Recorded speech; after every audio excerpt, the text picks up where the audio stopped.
صوت قرمشتها لوحده يجوعنا. هنشوف مع بعضنا ازاي بنطلعها مقرمشة كده، وازاي اللون الجميل ده بيطلع معانا كده ومظبوط. وكمان هنشوف الحشاوي تعملي اللي انت عايزاه. احنا هنحشي السمبوسة دي باتنين من الحشوة. اول حاجة لحمة معصجة، معلقة من الزبدة، وبعد كده حطيت بصلتين مفرومين كويس، وبعد كده يعني تقليبة كده، وحطيت معلقة صغيرة من التوم، وبعد كده برضو تقليبة، مش بنخليها تصفر جامد، بنحط نص كيلو من اللحمة. تمام. وبعد كده بقى بنخلّيها بقى إيه، يعني حاجة بسيطة تستوي. طبعًا اللحمة المفرومة ما بتاخدش سِوَى خالص. وبعد كده هنجيب التوابل حاجة بسيطة جدًا. ملح وفلفل أسمر، 2 من ورق لورا، يعني الملح دوّة حوالي معلقة كبيرة، الفلفل الأسمر نُص معلقة، بهارات مشكِّل فراخ أو لحمة، أي نوع بهارات أنتِ بتحبيها، برضه نُص معلقة صغيرة. وكده خلاص. بعد كده بقى هاجيب معلقة كده من الصلصة إذا كنتِ مسبِّكاها في البيت أو إذا كانت جاهزة على حسب المتواجد. وبعد كده يعني نُص كوباية كده صغيرة من المَيّة. طبعًا لو ما عندكيش صلصة بتجيبي يعني حوالي 4 من الطماطم، بس الطماطم تكون حمرا. وبعد كده خلاص بتفرميها كويس وبتحطيها وتتسبِّك مع بعض. وكده خلاص بنقلّبها. إحنا عارفين إن اللحمة المفرومة ما بتاخدش سِوَى خالص على النار. ولو حطيتِ كمان بصل أخضر في اللحمة المعصجة دي بتكون تحفة. الحاجة التانية اللي إحنا هنحشيها ميكس جبنات، جبنة شيدر، جبنة موتزاريلا، وكمان بسطرمة مقطعينها صغير.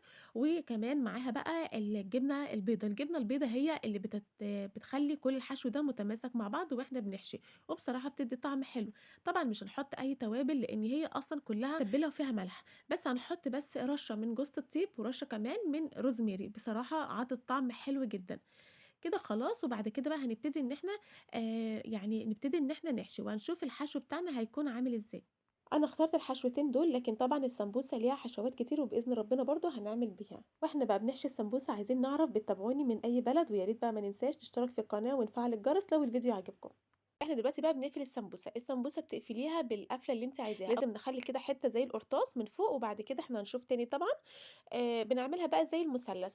بُصّي هنعملها دلوقتي، وبُصّي ما بتتفتحش خالص معايا، وهاقول لِك برضه لو عايزة تعمليها اللي هي بالدقيق والمَيّة. نبُص كده إحنا بداية اللف بتاعنا لازم نسيب كده حتة من الحرف ونروح قالبينها، يعني لافينها الناحية التانية أكننا كده عاملين قرطاس بالضبط. لو هتعمليها زي ما أنا عملتها دلوقتي إن أنا مش باقفلها بالمَيّة والدقيق تمام، لكن لو أنتِ حابة تقفلي عشان تتأكدي منها، بتجيبي مثلًا معلقة من الدقيق وتحطي فيها 3 أو 4 معالق من المَيّة، تخلّيها طرية خالص، خالص، دي مش عجينة. تمام. وبتيجي بقى عند الحرف اللي فوق ده، بتحطّي حتّة كده بإيديكِ من العجينة اللي أنتِ عملتيها السايلة، وتروحي بقى مدخّلاها جوّه زي ما أنا بادخّلها كده.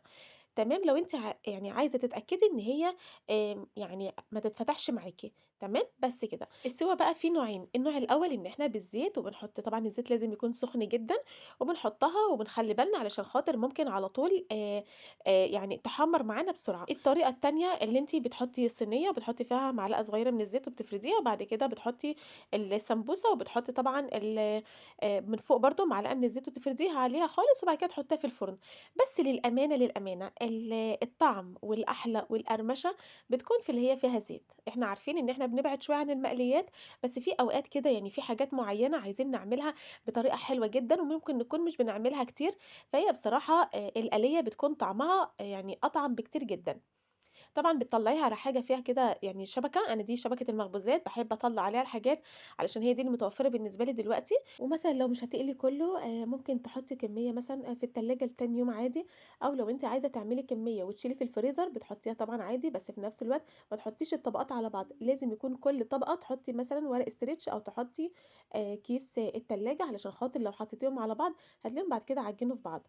وبكده خلصت وصفتنا، وأتمنى نشترك في القناة، ويا ريت بقى تقولوا لي إيه رأيكم، ونتقابل إن شاء الله في وصفة جديدة في أكلة بمزاج مع توتة.